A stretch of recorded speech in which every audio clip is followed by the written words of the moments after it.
uh, after that, you have the formation of the plasma. So we know that this formation happens by a streamer breakdown. So I use the Schumann criterion for the streamer breakdown, and I use some software to calculate these equations to see. You are familiar with this one. It's the attachments and the ionizations coefficients that are the 1,000 coefficients of the matter gas. I have the exact amount of the mixture ratio, and after that I used another software, the Baltic Plus, that can solve the Boltzmann equation. And after that I could calculate these two parameters for the mixture of the nitrogen copper in different range of the temperature per electric field, the reduced electric field in the thousands. So after that, the NSE is the critical number of the electron when the avalanche happens, and you know it's for air, but for the nitrogen it's not valid. For the nitrogen it's very low, in range of 3, 4, something like this. And there's a suggestion in the reference 26 that you can calculate this for nitrogen. Then I tried to, in my 3D model, to just check if I can calculate the exact voltage of the plasma formation. We tried a lot. We used the technical grade nitrogen. The technical grade nitrogen has around 1% of oxygen, something like this. So we consider this one because the attachment comes to count for that. And after that, we found it's based on the different references, reference 18, reference 25, and the fitted curve. We tried to see what happens. Finally, we found this equation is valid for 10 bar centimeter. Our distance between our electrodes is 3. So we just could apply it to 1 bar. And finally, it's here. You have let me at first say this one. So here you see here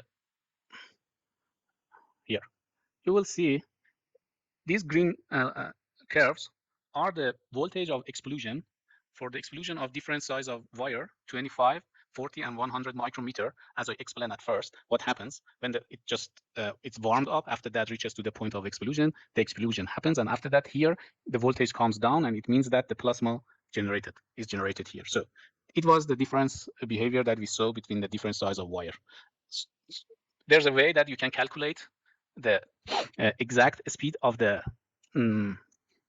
shock from the voltage and current. It's very simple. If I want to say it very simple, you will find the difference between the peak of voltage and the peak of the power, and this delay time will be used in an equation, and the maximum resistance also. And these 3 parameters will be used in an equation, and will give you the experimental measurements of the shock wave. So in this way, we could just compare it with our simulation results. So for different pressure. After that, then at this time that the voltage comes down, it means that the streamer has started. So I came to simulate the streamer with just integrated 1,000 gross coefficients, and we did it. So these arrows you see, it's just the electrons that comes from the cathode to the ground. And when I have the nozzle, most of the electron can't pass this area, but the electron from the middle just goes very fast. Of course, some of the electrons comes out and in this direction are going, and you will see here. Then it reaches to this point, and the streamer happens. So it is exactly what happened during this study, as I told you. So we came to this point that, okay, in this setup, in the 20 bar, we have the maximum copper vapor inside, and in the 40 bar, the minimum.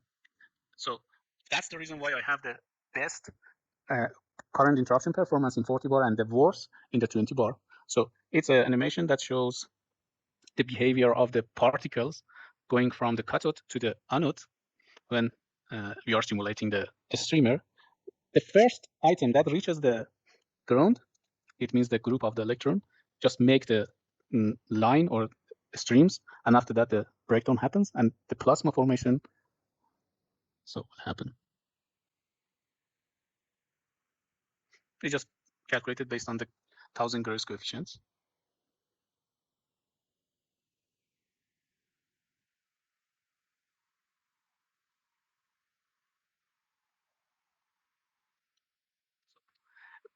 I was told that the voltage calculated from the previous simulation was much higher than what we measured. The measurement was around 1,000, maximum 2,000 volt, but the simulation shows higher than.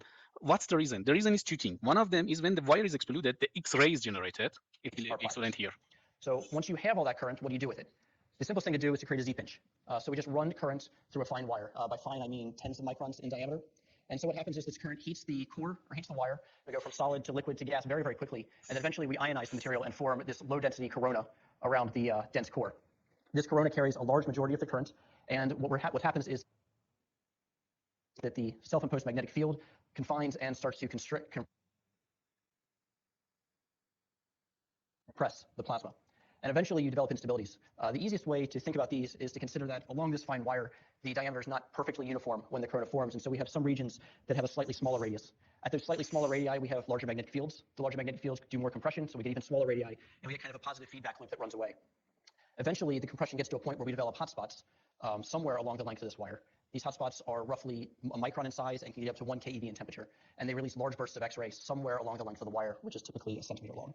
So if you just want to study X-rays, that's fine, because you're getting a lot of X-rays out. But if you want to do anything diagnostic with them, you don't know where the X-rays are going to show up, and so that's kind of a problem. To solve that problem, you go to something called an X-pinch, which is essentially just two wires running parallel to each other that you then twist to form an X. It's very creatively named. And so what this does is this kind of concentrates all of the current through that crossing point. And so at that crossing point, we have very high current densities and we have a very high magnetic field. And we can routinely produce sub-nanosecond duration X-ray bursts within a couple hundred microns where we intend. And that's usually good enough to get to run experiments with. The problem with this design, though, is that as soon as that X-ray burst goes off, it tends to destroy the X-pinch, and you leave the machine with an open circuit in its load region, and it's still trying to drive current through what it sees as an inductive load. So you get a lot of electrons flying through a vacuum gap that produce a shower of X-rays that you really don't want to deal with. So the final advancement on this is something called a hybrid X-pinch. What we do is we replace the supporting structure of the X-pinch. So we know that after this wire explosion, you will have two important things: the high pressure shock waves in the range of gigapascal and the X-ray. These two parameters will ionize most of the particle, and that's the reason when I just use the streamer, we will find higher voltage. It means that this X-ray and this shock wave, powerful shock wave, will ionize many of the particles. And after that, we will have the plasma. When we have the plasma formation, you will see here, then the speed is very low, as you see. So then it means that, and also the most of the velocity direction is inward to the center. It means that also we showed in our simulations here there will be a wall for the arc. It means here the temperature is very high, the pressure is low, and the density is low. Here the temperature is the normal temperature of the medium. The pressure is the standard pressure and temperature. So the density is high. So there will be a wall between. This wall will stop the. Ali? Yeah. The time is flying here. Are you? Yeah, it's just near to be finished. Okay. Yeah. Yeah. After that, we will see that it was the temperature that we had for the arc, different arcs. The range of the temperature after the plasma formation is between the 5 to 26 kilokelvin. So the things that I showed you in the previous colloquium was the calculation of the temperature, viscosity, electrical conductivity, and other parameter of the plasma for different pressure and different temperature. We could do that also, and I made an application for it. That now it's very easy. Based on this result that I got in the two previous simulation, I mean the plasma simulation and also the exploding wire simulation, I found, so I have a pressure range from 1 bar to 20 bar, and I need to calculate the Cp, eta, rho, sigma, thermal conductivity, and the radiation for different mixture of the nitrogen, also nitrogen air, nitrogen copper, and this SF62. So I made this application. This application is very complicated. Just imagine for doing this application, at first it just generated 3.5 gigabyte of the text file. Then I had another code written in MATLAB that just post-processed this amount of the file and comes into console. And after that, in the console, I made this application that now it's very easy. You just select which temperature, which pressure, and which parameter on which gas do you want. And after that, it will show you it. For example, for the sigma and the NEC for the 1 bar nitrogen mixed with copper, when you have the 43.43% of copper, 1.29, 3.27, and in high pressurized nitrogen copper.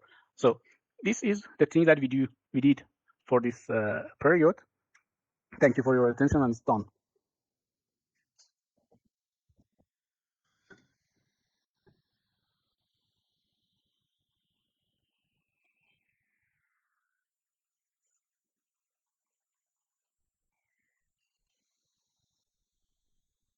Hello. Okay. You're not mute.